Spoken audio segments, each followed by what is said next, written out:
Hi hello ನಮಸ್ತೆ ಎಲ್ಲರಿಗೂ inform media ಜಗತ್ತು ಚಾನಲಿನ ಮತ್ತೊಂದು ವಿಡಿಯೋಗೆ ಸ್ವಾಗತ ಸುಸ್ವಾಗತ. ಸ್ನೇಹಿತರೆ, ಎಲ್ಲರೂ ಹೇಗಿದ್ದೀರಾ? ಎಲ್ಲರೂ ಚೆನ್ನಾಗಿದ್ದೀರಾ ಅಂದ್ಕೊಂಡಿದ್ದೀನಿ. ನಾನು ಕೂಡ ತುಂಬಾ ಚೆನ್ನಾಗಿದ್ದೀನಿ. ಎಲ್ಲರೂ ಚೆನ್ನಾಗಿದ್ದೀರಾ ಅಂದ್ಕೊಂಡು ಭಾವಿಸ್ಕೊಂಡು ಇವತ್ತಿನ ಒಂದು ವಿಡಿಯೋನ ಶುರು ಮಾಡಿಬಿಡೋಣ. ಇವತ್ತಿನ ಒಂದು ವಿಡಿಯೋದಲ್ಲಿ ಜೂನ್ ತಿಂಗಳಲ್ಲಿ ಮೀನರಾಶಿಯವರಿಗೆ ಅದೃಷ್ಟದ ಫಲಗಳನ್ನು ನೋಡಲಿದ್ದೀರಿ. ಯಾವುದರ ಬಗ್ಗೆ ಅದೃಷ್ಟ, ಯಾವುದರ ಬಗ್ಗೆ ಎಚ್ಚರಿಕೆ ವಹಿಸಬೇಕು ಮೀನರಾಶಿಯವರನ್ನ ಕಂಪ್ಲೀಟ್ ಆಗಿ ಇದೇ ವಿಡಿಯೋದಲ್ಲಿ ತಿಳಿಸ್ಕೊಡ್ತಾ ಹೋಗ್ತೀನಿ. ಇದನ್ನೆಲ್ಲ ತಿಳ್ಕೋಬೇಕು ಮೀನರಾಶಿಯವರು ಅಂದರೆ ಎಲ್ಲೂ ಕೂಡ ವಿಡಿಯೋನ ಸ್ಕಿಪ್ ಮಾಡಬಾರ್ದು. ಅಂದರೆ ವಿಡಿಯೋನ ಕಟ್ ಮಾಡಿ ಓಡಿಸ್ಕೊಂಡು ಹೋಗಿ ನೋಡ್ತೀನಿ ಅಂದರೆ ಫುಲ್ ಇನ್ಫಾರ್ಮೇಷನ್ ಅರ್ಥ ಆಗಲ್ಲ. ಸೊ ಹಾಗಾಗಿ ಎಲ್ಲ ವಿಡಿಯೋದಲ್ಲೂ ತಿಳಿಸ್ತಾ ಇರ್ತೀನಿ. ಮೊದಲಿಂದ ಕೊನೆ ತನಕ ವಿಡಿಯೋನ ವಾಚ್ ಮಾಡಿ. ವಿಡಿಯೋದಲ್ಲಿ ಒಳ್ಳೆ ಮಾಹಿತಿ ಸಿಕ್ಕಿದ್ದಲ್ಲಿ ತಪ್ಪದೆ ವಿಡಿಯೋಗೊಂದು ಲೈಕ್ ಕೊಟ್ಟು, ಇನ್ನೂ ನನ್ನ ಚಾನಲ್ನ ಸಬ್ಸ್ಕ್ರೈಬ್ ಆಗಿಲ್ಲ ಅಂದರೆ ಇನ್ಫಾರ್ಮೇಟಿವ್ಗೆ ಸಬ್ಸ್ಕ್ರೈಬ್ ಆಗಿ ನಿಮ್ಮ ಅಭಿಪ್ರಾಯಗಳನ್ನು ಕಮೆಂಟ್ ಬಾಕ್ಸಲ್ಲಿ ತಿಳಿಸ್ಬೋದು. ಯಾರೆಲ್ಲ ಸಬ್ಸ್ಕ್ರೈಬ್ ಮಾಡಿಕೊಂಡು ಪ್ರತಿನಿತ್ಯ ವಿಡಿಯೋ ವಾಚ್ ಮಾಡ್ತಿದ್ದೀರಾ ಅಂಥವರಿಗೆ ಥ್ಯಾಂಕ್ ಯು ಸೋ ಮಚ್ ಅಂತ ಹೇಳ್ತಾ ವಿಡಿಯೋದ ಕಡೆ ಗಮನ ಕೊಟ್ಬಿಡೋಣ.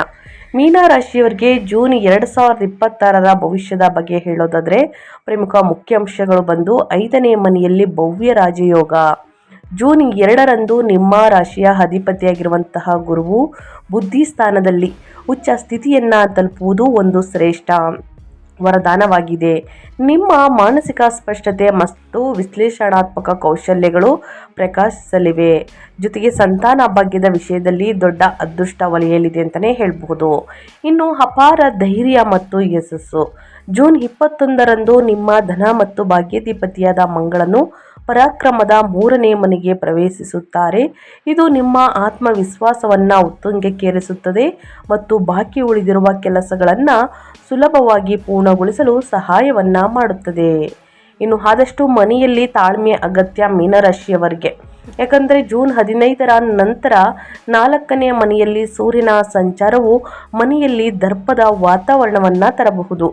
ರಿಯಲ್ ಎಸ್ಟೇಟ್ ಅಥವಾ ಕೌಟುಂಬಿಕ ವಿಷಯಗಳಲ್ಲಿ ಅಹಂಕಾರದ ವಾದ ವಿವಾದಗಳಿಂದ ದೂರವಿರುವುದು ಅತ್ಯಂತ ನಿರ್ಣಾಯಕವಾಗಿದೆ ಅಂತಲೇ ಹೇಳಬಹುದು. ಇನ್ನು ಮೀನರಾಶಿಯವರಿಗೆ ಪರಾಭವ ನಾಮ ಸಂವತ್ಸರದ ಜೂನ್ 2026 ಮಾಸವು 7ರ ಶನಿಯ ನಿಮ್ಮ ರಾಶಿಯಲ್ಲಿ ಶನಿ ಅಂತಲೇ ಹೇಳಬಹುದು. ಭಾರಿ ಒತ್ತಡವನ್ನು ಮುರಿದು ಅದ್ಭುತವಾದಂತಹ ಪರಿಹಾರ ಮತ್ತು ಹೊಸ ಚೈತನ್ಯವನ್ನು ಹೊತ್ತು ತರಲಿದೆ. ನಿಮ್ಮ ರಾಶಿಯಲ್ಲಿ ನೆಲೆಸಿರುವಂತಹ ಶನಿಯು ಶಿಸ್ತುಬದ್ಧ ಮತ್ತು ಕಠಿಣ ಪರಿಶ್ರಮವನ್ನು ಬಯಸುತ್ತಲೇ ಇರುತ್ತಾರೆ.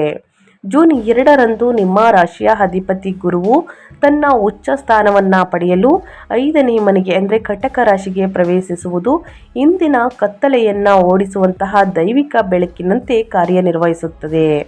ಇನ್ನು 5ನೇ ಮನೆಯಿಂದ ಉಚ್ಚ ಗುರುವು ತನ್ನ ಶುಭ ಮತ್ತು ಅಮೃತ ಸಮಾನವಾದಂತಹ ದೃಷ್ಟಿಯನ್ನು ನೇರವಾಗಿ ನಿಮ್ಮ ಜನ್ಮ ರಾಶಿಗೆ ಅಂದರೆ 1ನೇ ಮನೆಗೆ, ಭಾಗ್ಯದ ಸ್ಥಾನಕ್ಕೆ 9ನೇ ಮನೆಗೆ ಮತ್ತು ಲಾಭದ ಸ್ಥಾನಕ್ಕೆ 11ನೇ ಮನೆಯ ಮೇಲೆ ಬೀರುತ್ತಾರೆ. ಈ ಗ್ರಹಗತಿಯು ನಿಮ್ಮ ಆರ್ಥಿಕ ಶಕ್ತಿ ಮತ್ತು ಒಟ್ಟಾರೆ ಅದೃಷ್ಟವನ್ನು ಸರ್ವೋಚ್ಚ ಎತ್ತರಕ್ಕೆ ಅಂದರೆ ಕೊಂಡೊಯ್ಯುತ್ತದೆ ಅಂತಲೇ ಹೇಳಬಹುದು. ಹಾಗೂ ಮಂಗಳನ ಶುಭ ಸಂಚಾರವು ನಿಮಗೆ ಸಾಟಿ ಇಲ್ಲದ ಧೈರ್ಯವನ್ನು ಖಚಿತಪಡಿಸುತ್ತದೆ ಸ್ನೇಹಿತರೆ. ಸೊ ಹಾಗಾಗಿ ಒಟ್ಟಾರೆಯಾಗಿ ಮೀನರಾಶಿಯವರು ಏನೆಲ್ಲ ಬದಲಾವಣೆಯನ್ನು ನೋಡಲಿದ್ದೀರಿ, ಯಾವುದರ ಬಗ್ಗೆ ಬಹಳಷ್ಟು ಎಚ್ಚರಿಕೆ ವಹಿಸಬೇಕು ಅನ್ನೋದನ್ನ ಕಂಪ್ಲೀಟಾಗಿ ತಿಳಿಸ್ಕೊಟ್ಟಿದ್ದೀನಿ. ಇನ್ನು ಮುಂದಿನದಾಗಿ ಹೇಳೋದಾದರೆ ಜೂನ್ ತಿಂಗಳಲ್ಲಿ ಮೀನರಾಶಿಯವರಿಗೆ ಪ್ರಮುಖ ಗ್ರಹಗಳ ಸಂಚಾರ ಹೇಗಿರಲಿದೆ ಮತ್ತು ಅದರ ಪ್ರಭಾವ ಹೇಗಿರಲಿದೆ ಅನ್ನೋದನ್ನ ನೋಡ್ತಾ ಹೋಗೋಣ. ಗ್ರಹ ಬಂದು ಗುರು 1 ಮತ್ತು 10ನೇ ಅಧಿಪತಿಯಾಗಿರುವಂತಹ ನಿಮ್ಮ ರಾಶಿಯ ಲಗ್ನಾಧಿಪತಿಯಾದಂತಹ ಗುರು 5ನೇ ಮನೆಯಲ್ಲಿ ಉಚ್ಚ ಸ್ಥಿತಿಯಲ್ಲಿ ಜೂನ್ 2ರಿಂದ ಕರ್ಕಟಕದಲ್ಲಿ ಸಂಚಾರವನ್ನು ಮಾಡುತ್ತಿದೆ. ಇದು ಬುದ್ಧಿ ಸ್ಥಾನದಲ್ಲಿ ಉಚ್ಚ ರಾಶಾಧಿಪತಿಯಾದಂತಹ ಜ್ಞಾನದ ವೃದ್ಧಿ, ಸಂತಾನ ಭಾಗ್ಯ, ಉದ್ಯೋಗದಲ್ಲಿ ರಾಜಯೋಗ ಮತ್ತು ಹೂಡಿಕೆಗಳಿಂದ ಭಾರಿ ಲಾಭ ಅಂತಲೇ ಹೇಳ್ಬೋದು ಮೀನರಾಶಿಯವರಿಗೆ. ಇನ್ನು ಶುಕ್ರ 3 ಮತ್ತು 8ನೇ ಅಧಿಪತಿಯಾಗಿರುವಂತಹ ಶುಕ್ರ 4ನೇ ಮನೆ ಮತ್ತು 5ನೇ ಮನೆಯಲ್ಲಿ ಸಂಚಾರವನ್ನು ಮಾಡುತ್ತಿದೆ. ಜೂನ್ 8ರವರೆಗೆ 4ನೇ ಮನೆಯಲ್ಲಿ ಕೌಟುಂಬಿಕ ಸಂತೋಷ, ಆನಂತರ 5ನೇ ಮನೆಗೆ ಪ್ರವೇಶಿಸಿ ಉಚ್ಚ ಗುರುವಿನೊಂದಿಗೆ ಸೇರುವುದರಿಂದ ಕಲಾವಿದರಿಗೆ ಅದ್ಭುತವಾದಂತಹ ಯಶಸ್ಸು ಮತ್ತು ಗಾಢವಾದಂತಹ ಪ್ರೀತಿ. ಇನ್ನು ಸೂರ್ಯ 6ನೇ ಮನೆಯ ಅಧಿಪತಿಯಾಗಿರುವಂತಹ ಸೂರ್ಯ 3ನೇ ಮನೆ ಮತ್ತು 4ನೇ ಮನೆಯಲ್ಲಿ ಸಂಚಾರವನ್ನು ಮಾಡುತ್ತಿದೆ. ಜೂನ್ 15ರವರೆಗೆ 3ನೇ ಮನೆಯಲ್ಲಿ ಪರಾಕ್ರಮ ಮತ್ತು ಸ್ಪರ್ಧೆಗಳಿಗೆ ವಿಜಯ. ಆ ನಂತರ 4ನೇ ಮನೆಗೆ ಮಿಥುನಕ್ಕೆ ಬದಲಾಗಿ ಮನೆಯಲ್ಲಿ ಅಧಿಕಾರಯುತ ಘರ್ಷಣೆಗಳು ಮತ್ತು ತಾಯಿಯ ಆರೋಗ್ಯದ ಬಗ್ಗೆ ಕಾಳಜಿ ವಹಿಸಬೇಕಾಗುತ್ತದೆ. ಇನ್ನು ಮಂಗಳ ಗ್ರಹ 2 ಮತ್ತು 9ನೇ ಮನೆಯ ಅಧಿಪತಿಯಾಗಿರುವಂತಹ ಮಂಗಳ 2ನೇ ಮನೆ ಮತ್ತು 3ನೇ ಮನೆಯಲ್ಲಿ ಸಂಚಾರವನ್ನ ಮಾಡುತ್ತಿದೆ. ಜೂನ್ 21ರವರೆಗೆ ತನ್ನದೇ ಆದ 2ನೇ ಮನೆಯಲ್ಲಿ ಬಲವಾದಂತಹ ಆರ್ಥಿಕ ಸಂಪನ್ಮೂಲಗಳು, ಆನಂತರ 3ನೇ ಮನೆಗೆ ಋಷಭಕ್ಕೆ ಪ್ರವೇಶಿಸಿ ಅಪಾರ ಧೈರ್ಯ, ಗುರಿಗಳ ಸಹಕಾರ ಮತ್ತು ಲಾಭದಾಯಕ ಪ್ರಯಾಣಗಳನ್ನು ಕರುಣಿಸುತ್ತಾನೆ. ಇನ್ನು ಕೊನೆಯದಾಗಿ ಹೇಳೋದಾದರೆ ಸ್ನೇಹಿತರೆ, ಬುಧ 4 ಮತ್ತು 7ನೇ ಅಧಿಪತಿಯಾಗಿರುವ ಬುಧ 4ನೇ ಮನೆ ಮತ್ತು 5ನೇ ಮನೆಯಲ್ಲಿ ಸಂಚಾರವನ್ನ ಮಾಡುತ್ತಿದೆ. ಜೂನ್ 22ರವರೆಗೆ ತನ್ನದೇ ಆದ 4ನೇ ಮನೆಯಲ್ಲಿ ನಿಂತು ಆಸ್ತಿ ಅಥವಾ ವಾಹನಗಳ ಮೂಲಕ ಲಾಭ, ಆನಂತರ ಸಂಪೂರ್ಣ ಏಕಾಗ್ರತೆಗಾಗಿ 5ನೇ ಮನೆಯಲ್ಲಿ ಉಚ್ಚ ಗುರುವಿನೊಂದಿಗೆ ಕೈಜೋಡಿಸುತ್ತಾರೆ. ಇನ್ನು ಶನಿ ಗ್ರಹ ಸ್ನೇಹಿತರೆ, 11 ಮತ್ತು 12ನೇ ಅಧಿಪತಿಯಾಗಿರುವಂತಹ ಶನಿ ಗ್ರಹ 1ನೇ ಮನೆಯಲ್ಲಿ ಮೀನ ರಾಶಿಯಲ್ಲಿ ಯಥಾಸ್ಥಿತಿಯಲ್ಲಿ ಸಂಚಾರವನ್ನ ಮಾಡುತ್ತಿದೆ. ನಿಮ್ಮ ರಾಶಿಯಲ್ಲಿಯೇ ಶನಿಯ ಮಧ್ಯ ಹಂತದ ಸಂಚಾರ ಇರುವ ಕಾರಣ ಮುಂದುವರಿಯುತ್ತದೆ. ನಿರಂತರ ದೈಹಿಕ ಶ್ರಮ, ಅಚಲವಾದ ಶಿಸ್ತು ಮತ್ತು ಕ್ರಮಬದ್ಧವಾದ ಕೆಲಸವನ್ನ ಬಯಸುತ್ತಾರೆ ಶನಿ ಅಂತಲೇ ಹೇಳಬಹುದು. ಗ್ರಹಗಳ ಸಂಚಾರ ಮತ್ತು ಗ್ರಹಗಳ ಸ್ಥಾನ ಬದಲಾವಣೆಯಿಂದ ಒಟ್ಟಾರೆಯಾಗಿ ಮೀನರಾಶಿಯವರು ಏನೆಲ್ಲ ಬದಲಾವಣೆಯನ್ನು ನೋಡಲಿದ್ದೀರಿ ಅನ್ನೋದನ್ನ ಕಂಪ್ಲೀಟ್ ಆಗಿ ತಿಳಿಸ್ಕೊಟ್ಟಿದ್ದೀನಿ. ಇವಾಗ ಒಂದೊಂದಾಗಿ ತಿಳಿಸೋದಾದರೆ ವೃತ್ತಿ ಮತ್ತು ಉದ್ಯೋಗದ ಬಗ್ಗೆ. ಅಂದರೆ ನಿಮ್ಮ ವೃತ್ತಿ ಜೀವನದಲ್ಲಿ ಈ ತಿಂಗಳಿಂದ ಏನೆಲ್ಲ ಬದಲಾವಣೆಗಳು ಕಂಡು ಬರಬಹುದು ಅಂದರೆ, ಉದ್ಯೋಗಿಗಳಿಗೆ ಈ ತಿಂಗಳು ಅತ್ಯಂತ ಪ್ರಗತಿಪರ ವಾತಾವರಣವನ್ನು ಭರವಸೆಯನ್ನ ನೀಡುತ್ತದೆ. ನಿಮ್ಮ ರಾಶಿಯ ಅಧಿಪತಿ ಮತ್ತು ಕರ್ಮಾಧಿಪತಿಯಾದಂತಹ 10ನೇ ಅಧಿಪತಿಯಾಗಿರುವ ಗುರು ಭಗವಾನ್ ಜೂನ್ 2ರಿಂದ 5ನೇ ಮನೆಯಲ್ಲಿ ಉಚ್ಚ ಸ್ಥಿತಿಯನ್ನು ತಲುಪುವುದರಿಂದ ನಿಮ್ಮ ವೃತ್ತಿ ಜೀವನಕ್ಕೆ ಪ್ರಬಲ ಮತ್ತು ಚೇತರಿಸಿಕೊಳ್ಳುವಂತಹ ಅಡಿಪಾಯವನ್ನು ಸ್ಥಾಪಿಸಲಾಗುತ್ತದೆ. ಇನ್ನು ಕೆಲಸದ ಸ್ಥಳದಲ್ಲಿ ಸ್ನೇಹಿತರೆ, ನೀವು ಪರಿಚಯಿಸುವಂತಹ ಕಾರ್ಪೊರೇಟ್ ತಂತ್ರಗಳು ಅಥವಾ ವಿಶ್ಲೇಷಣಾತ್ಮಕ ಆಲೋಚನೆಗಳು ನಿಮ್ಮ ಆಡಳಿತ ಮಂಡಳಿಯಿಂದ ಅದ್ಭುತವಾದಂತಹ ಪ್ರಶಂಸೆಯನ್ನು ಪಡೆಯುತ್ತವೆ. ನಿಮ್ಮ ರಾಶಿಯಲ್ಲಿ ಶನಿ ಇರುವುದರಿಂದ ನೀವು ಪಡುತ್ತಿರುವಂತಹ ಕಠಿಣ ಶ್ರಮಕ್ಕೆ ಈಗ ತಕ್ಕ ಪ್ರತಿಫಲ ದೊರೆಯಲಿವೆ. ವಿಶೇಷವಾಗಿ ಶಿಕ್ಷಕರು, ಕಾನೂನು ಸಲಹೆಗಾರರು, ಸಂಪತ್ತು ವ್ಯವಸ್ಥಾಪಕರು ಮತ್ತು ಸಾಫ್ಟ್ವೇರ್ ವೃತ್ತಿಪರರಿಗೆ ಈ ತಿಂಗಳು ಉನ್ನತ ಮಟ್ಟದ ಉದ್ಯೋಗದ ಬಡ್ತಿಗಳನ್ನು ಮತ್ತು ಪ್ರೀಮಿಯಂ ವೃತ್ತಿ ಪ್ರಗತಿಯನ್ನು ದೊರೆಯುತ್ತದೆ. ಜೂನ್ 21ರಂದು ಮಂಗಳನು ಪರಾಕ್ರಮದ 3ನೇ ಮನೆಗೆ ಕಾಲಿಡುತ್ತಿದ್ದಂತೆ ನಿಮ್ಮ ಕಾರ್ಪೊರೇಟ್ ನಾಯಕತ್ವದ ಗುಣಗಳು ಗಮನಾರ್ಹವಾಗಿ ಬಲಗೊಳ್ಳುತ್ತವೆ ಸ್ನೇಹಿತರೆ. ಇನ್ನು ಬಾಕಿ ಉಳಿದಿರುವಂತಹ ಕಾರ್ಯಗಳನ್ನು ಅತ್ಯಂತ ವೇಗವಾಗಿ ಕಾರ್ಯಗತಗೊಳಿಸಲು ಇದು ನಿಮಗೆ ಸಹಾಯವನ್ನು ಮಾಡುತ್ತವೆ ಅಂತಲೇ ಹೇಳಬಹುದು. ಒಟ್ಟಾರೆಯಾಗಿ ಮೀನರಾಶಿಯವರು ಏನೆಲ್ಲ ಬದಲಾವಣೆಯನ್ನು ನಿಮ್ಮ ವೃತ್ತಿ ಜೀವನದಲ್ಲಿ ನೋಡಲಿದ್ದೀರಿ, ಯಾವುದರ ಬಗ್ಗೆ ಎಚ್ಚರಿಕೆ ವಹಿಸಬೇಕು ಅನ್ನೋದನ್ನ ಕಂಪ್ಲೀಟಾಗಿ ತಿಳಿಸ್ಕೊಟ್ಟಿದ್ದೀನಿ. ಇನ್ನು ವ್ಯಾಪಾರ ಮತ್ತು ಸ್ವಯಂ ಉದ್ಯೋಗದ ಬಗ್ಗೆ ಹೇಳೋದಾದರೆ, ಸ್ವತಂತ್ರ ವ್ಯಾಪಾರಸ್ಥರಿಗೆ ಹೂಡಿಕೆಗಳನ್ನು ಮಾಡಲು ಮತ್ತು ಭಾರಿ ಲಾಭವನ್ನು ಗಳಿಸಲು ಈ ತಿಂಗಳು ಅತ್ಯಂತ ಸೂಕ್ತವಾದಂತಹ ಅವಧಿಯಾಗಿದೆ. ಇನ್ನು ಜೂನ್ 8ರಿಂದ 5ನೇ ಮನೆಯಲ್ಲಿ ಉಚ್ಚ ಗುರುವಿನ ಜೊತೆಗೆ ಶುಕ್ರನ ಭವ್ಯವಾದ ಸಂಯೋಜನೆಯು ಸೃಜನಶೀಲ ಕಲೆಗಳು, ಮನೋರಂಜನೆ, ಇಂಟೀರಿಯರ್ ಡಿಸೈನಿಂಗ್ ಮತ್ತು ಕ್ರಿಯೇಟಿವ್ ಕಂಟೆಂಟ್ ಕ್ಷೇತ್ರಗಳಲ್ಲಿ ಸ್ವಯಂ ಉದ್ಯೋಗದಲ್ಲಿರುವವರಿಗೆ ಅಪಾರ ಸಂಪತ್ತಿನ ಹರಿವನ್ನು ಪ್ರಚೋದಿಸುತ್ತದೆ. ನಿಮ್ಮ ನವೀನ ಪರಿಕಲ್ಪನೆಗಳು ಅದ್ಭುತವಾದ ಗ್ರಾಹಕರನ್ನು ಆಕರ್ಷಿಸಲಿವೆ. ಜೂನ್ 22ರವರೆಗೆ ನಿಮ್ಮ ವ್ಯಾಪಾರ ಸ್ಥಾನದ ಅಧಿಪತಿಯಾದ ಬುಧನು ತನ್ನದೇ ಆದ 4ನೇ ಮನೆಯಲ್ಲಿ ಬಲವಾಗಿ ನೆಲೆಸಿರುವುದರಿಂದ ರಿಯಲ್ ಎಸ್ಟೇಟ್, ಅಭಿವೃದ್ಧಿ, ನಿರ್ಮಾಣ ವಲಯಗಳು ಮತ್ತು ವಾಹನ ವ್ಯವಹಾರಗಳಲ್ಲಿ ಲಾಭದಾಯಕದ ಒಪ್ಪಂದಗಳು ಸುಗಮವಾಗಿ ಸಾಕಾರಗೊಳ್ಳುತ್ತವೆ. ನಿಮ್ಮ ವಾಣಿಜ್ಯ ಸಹವರ್ತಿಗಳೊಂದಿಗಿನ ಸಂಬಂಧಗಳು ಗಮನಾರ್ಹವಾಗಿ ಸುಧಾರಿಸಲಿವೆ ಅಂತಲೇ ಹೇಳಬಹುದು. ಒಟ್ಟಾರೆಯಾಗಿ ವ್ಯಾಪಾರ ವ್ಯವಹಾರದಲ್ಲಿ ಏನೆಲ್ಲ ಬದಲಾವಣೆಯನ್ನು ಮೀನರಾಶಿಯವರು ನೋಡಲಿದ್ದೀರಿ, ಯಾವುದರ ಬಗ್ಗೆ ಬಹಳಷ್ಟು ಎಚ್ಚರಿಕೆ ವಹಿಸಬೇಕು ಅನ್ನೋದನ್ನ ತಿಳಿಸ್ಕೊಡ್ತಾ ಹೋಗ್ತಾ ಇದ್ದೀನಿ ಸ್ನೇಹಿತರೆ.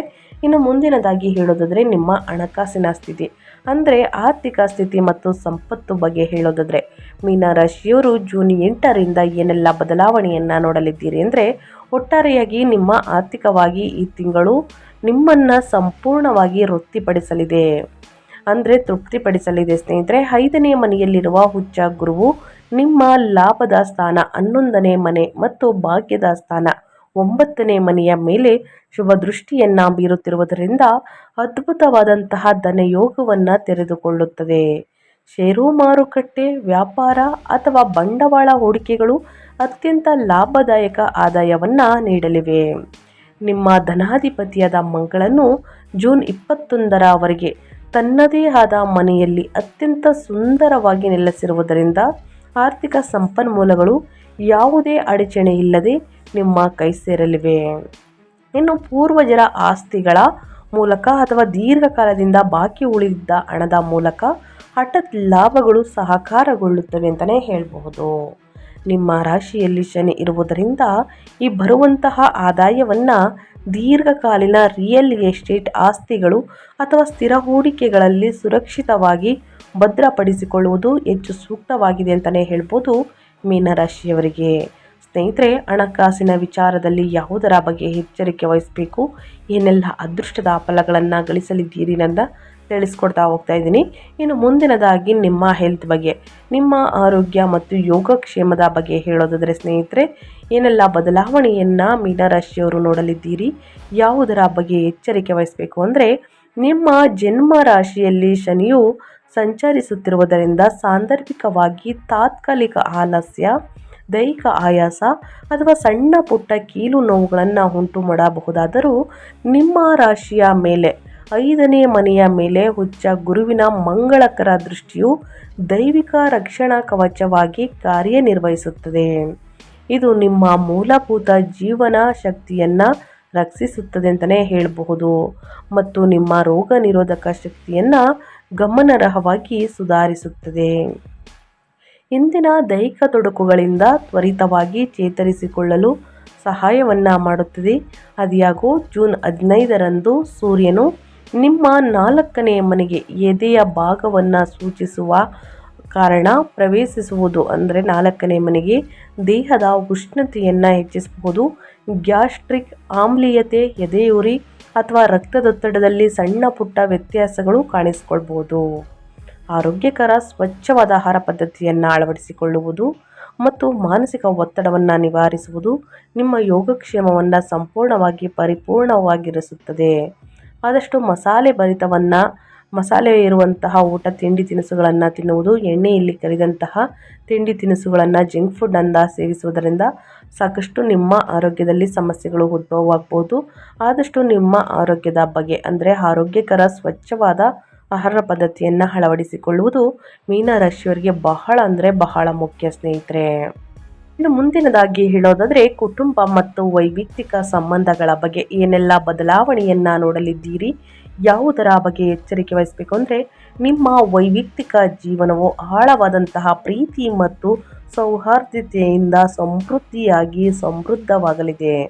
5ನೇ ಮನೆಯೊಳಗೆ ಹುಚ್ಚ ಗುರು ಮತ್ತು ಶುಕ್ರನ ಭವ್ಯವಾದ ಜೋಡಣೆಯು ಅವಿವಾಹಿತರಿಗೆ ತಮ್ಮ ನೆಚ್ಚಿನ ವ್ಯಕ್ತಿಯೊಂದಿಗೆ ವಿವಾಹದ ಬಂಧಕ್ಕೆ ಒಳಗಾಗಲು ಅತ್ಯಂತ ಸುಂದರವಾದ ಮಾರ್ಗವನ್ನು ಸೃಷ್ಟಿಸುತ್ತದೆ. ಸಂತಾನಕ್ಕಾಗಿ ಕಾಯುತ್ತಿರುವಂತಹ ವಿವಾಹಿತ ದಂಪತಿಗಳಿಗೆ ಮಗುವಿನ ಜನನದ ಬಗ್ಗೆ ಸಂತೋಷದ ಸುದ್ದಿ ಸಿಗಲಿದೆ. ನಿಮ್ಮ ಮಕ್ಕಳಿಂದ ಆಗುವ ಅದ್ಭುತ ಶೈಕ್ಷಣಿಕ ಅಥವಾ ವೃತ್ತಿಪರ ಪ್ರಗತಿಯು ನಿಮ್ಮನ್ನು ಅಪಾರವಾಗಿ ಹೆಮ್ಮೆ ಪಡುವಂತೆ ಮಾಡುತ್ತದೆ ಅಂತಲೇ ಹೇಳಬಹುದು. ಇನ್ನು ವ್ಯತಿರಿಕ್ತವಾಗಿ ಜೂನ್ 15ರ ನಂತರ 4ನೇ ಮನೆಯಲ್ಲಿರುವಂತಹ ಸೂರ್ಯನ ಸಂಚಾರ ಇರುವುದರಿಂದ ಪ್ರಜ್ಞಾಪೂರ್ವಕ ತಾಳ್ಮೆ ಅಗತ್ಯವಾಗಿದೆ. ಅಧಿಕಾರಯುತ ಮಾತುಗಳು ಅಥವಾ ಹಠಮಾರಿ ನಿಲುವು ಮನೆಯಲ್ಲಿ ಸಣ್ಣ ಪುಟ್ಟ ಘರ್ಷಣೆಗಳಿಗೆ ಕಾರಣವಾಗಬಹುದು.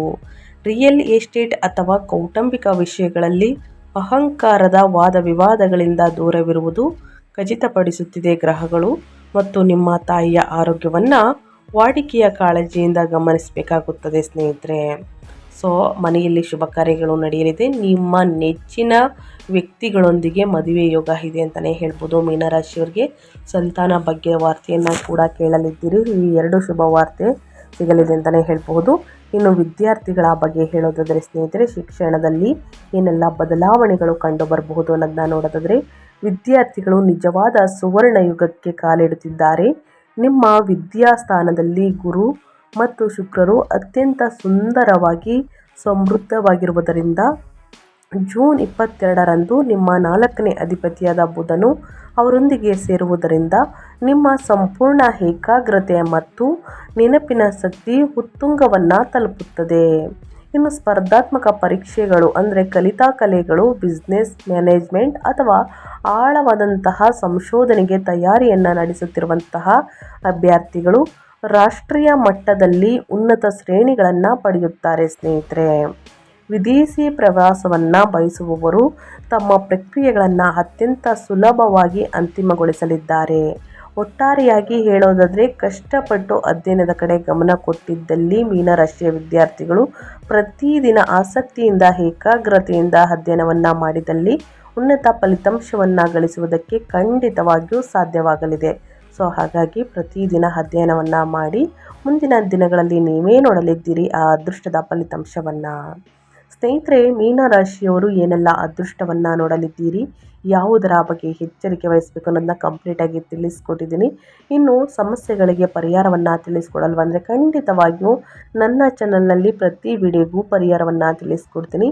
ಸೊ ಹಾಗಾಗಿ ಯಾರೆಲ್ಲ ಸಬ್ಸ್ಕ್ರೈಬ್ ಆಗಿಲ್ಲ ದಯವಿಟ್ಟು ಇನ್ಫಾ ಮೀಡಿಯಾಗೆ ಸಬ್ಸ್ಕ್ರೈಬ್ ಆಗಿ ಹೆಚ್ಚು ಫ್ಯಾಮಿಲಿಗೆ, ಫ್ರೆಂಡ್ಸ್ಗೆ ಈ ವಿಡಿಯೋಗಳನ್ನ ಶೇರ್ ಮಾಡೋದ್ರಿಂದ ನಿಮ್ಮ ಕಡೆಯಿಂದ ಅದೃಷ್ಟದ ಭವಿಷ್ಯವನ್ನು ಅವರು ಕೂಡ ತಿಳ್ಕೊಂಡಂಗಾಗುತ್ತೆ. ಕಮೆಂಟ್ ಬಾಕ್ಸಲ್ಲಿ ಓಂ ಸೂರ್ಯಾಯ ನಮಃ ಅಂತ ಕಮೆಂಟ್ ಮಾಡಿ. ಸೂರ್ಯನ ಅನುಗ್ರಹದಿಂದ ನಿಮ್ಮ ಜೀವನದಲ್ಲಿರುವ ಕಷ್ಟಗಳು, ಸಮಸ್ಯೆಗಳು ನಿವಾರಣೆಯಾಗಲಿ. ಓಕೆ, ಈ ಪರಿಹಾರಗಳನ್ನು ಅನುಸರಿಸಿ 7ನೇ ಶನಿಯ ದೈಹಿಕ ಒತ್ತಡವನ್ನು ಕರಗಿಸಲು ಮತ್ತು 4ನೇ ಮನೆಯ ಸೂರ್ಯನಿಂದ ಉಂಟಾಗುವ ಕೌಟುಂಬಿಕ ಘರ್ಷಣೆಯನ್ನು ಸಮನಗೊಳಿಸಲು ಈ ಪರಿಹಾರಗಳನ್ನು ಅನುಸರಿಸಬೇಕಾಗುತ್ತದೆ. ಮೊದಲನೇದಾಗಿ ದಕ್ಷಿಣಾಮೂರ್ತಿ ಸ್ತೋತ್ರ. ನಿಮ್ಮ ಉಚ್ಚ ರಾಶಾಧಿಪತಿಯ ಮೂಲಕ ಲಭ್ಯವಿರುವ ಬೃಹತ್ ಅದೃಷ್ಟದ ಒಳಹರಿವನ್ನು ಸಂಪೂರ್ಣವಾಗಿ ಆಹ್ವಾನಿಸಲು ಪ್ರತಿ ದಿನ ಅಥವಾ ಪ್ರತಿ ಜೂನ್ ತಿಂಗಳಲ್ಲಿ ಗುರುವಾರದಂದು ಹಳದಿ ವಸ್ತ್ರವನ್ನು ಧರಿಸಿ ಮತ್ತು ಶ್ರೀ ದಕ್ಷಿಣಾಮೂರ್ತಿ ಸ್ತೋತ್ರ ಮತ್ತು ಗುರುಸ್ತೋತ್ರವನ್ನು ಪಠಿಸಿ ಅಥವಾ ವಿದ್ಯಾರ್ಥಿಗಳಿಗೆ ಕಡಲೆಕಾಳುಗಳನ್ನು ಆದಷ್ಟು ದಾನ ಮಾಡಿ. ಇನ್ನು ಶಿವನ ಆರಾಧನೆ. ನಿಮ್ಮ ರಾಶಿಯಲ್ಲಿರುವ ಶನಿಯಿಂದ ಉಂಟಾಗುವ ಆಲಸ್ಯ ಮತ್ತು ದೈಹಿಕ ಆಯಾಸವನ್ನು ತೊಡೆದಾಕಲು ಶನಿವಾರದಂದು ಶಿವನ ದೇವಸ್ಥಾನದಲ್ಲಿ ಸಾಸಿವೆ ಎಣ್ಣೆ ಅಥವಾ ಎಳ್ಳೆಣ್ಣೆಯ ದೀಪವನ್ನು ಹಚ್ಚಿ ಮತ್ತು ಮಹಾಮೃತ್ಯುಂಜಯ ಮಂತ್ರವನ್ನು ಜಪಿಸಿ ಸ್ನೇಹಿತರೆ. ಇನ್ನು ಸೂರ್ಯ ನಮಸ್ಕಾರ. ಜೂನ್ 15ರ ನಂತರ ಸೂರ್ಯನು 4ನೇ ಮನೆಗೆ ಪ್ರವೇಶಿಸಿದಾಗ ದೇಹದ ಉಷ್ಣತೆಯನ್ನು ನಿಯಂತ್ರಿಸಲು ಮತ್ತು ಕೌಟುಂಬಿಕ ಶಾಂತಿಯನ್ನು ಕಾಪಾಡಲು ಮುಂಜಾನೆ ಸೂರ್ಯ ನಮಸ್ಕಾರವನ್ನು ಅಭ್ಯಾಸ ಮಾಡಿ ಮತ್ತು ಸೂರ್ಯ ದೇವರಿಗೆ ನೀರಿನ ಅರ್ಘ್ಯವನ್ನು ನೀಡಿ. ಆದಷ್ಟು ಈ ಸಣ್ಣ ಪುಟ್ಟ ಪರಿಹಾರದಿಂದನೇ ದೊಡ್ಡ ಸಮಸ್ಯೆಗಳು ನಿವಾರಣೆಯಾಗಲಿದೆ. ಸೊ ಹಾಗಾಗಿ ಪರಿಹಾರವನ್ನು ಮಾಡಿ ಅಂತ ಹೇಳ್ತಾ ನಾನು ವಿಡಿಯೋವನ್ನು ಎಂಡ್ ಮಾಡ್ತಾ ಇದ್ದೀನಿ. ನಿಮಗೂ ಮತ್ತು ನಿಮ್ಮ ಕುಟುಂಬಕ್ಕೆ ತುಂಬಾ ಒಳ್ಳೆಯದಾಗಲಿ. ಮತ್ತೊಂದು ವಿಡಿಯೋ ಜೊತೆ ಮತ್ತೊಂದು ಹೊಸ ಭವಿಷ್ಯದಲ್ಲಿ ಸಿಗ್ತೀನಿ. Thank you for watching.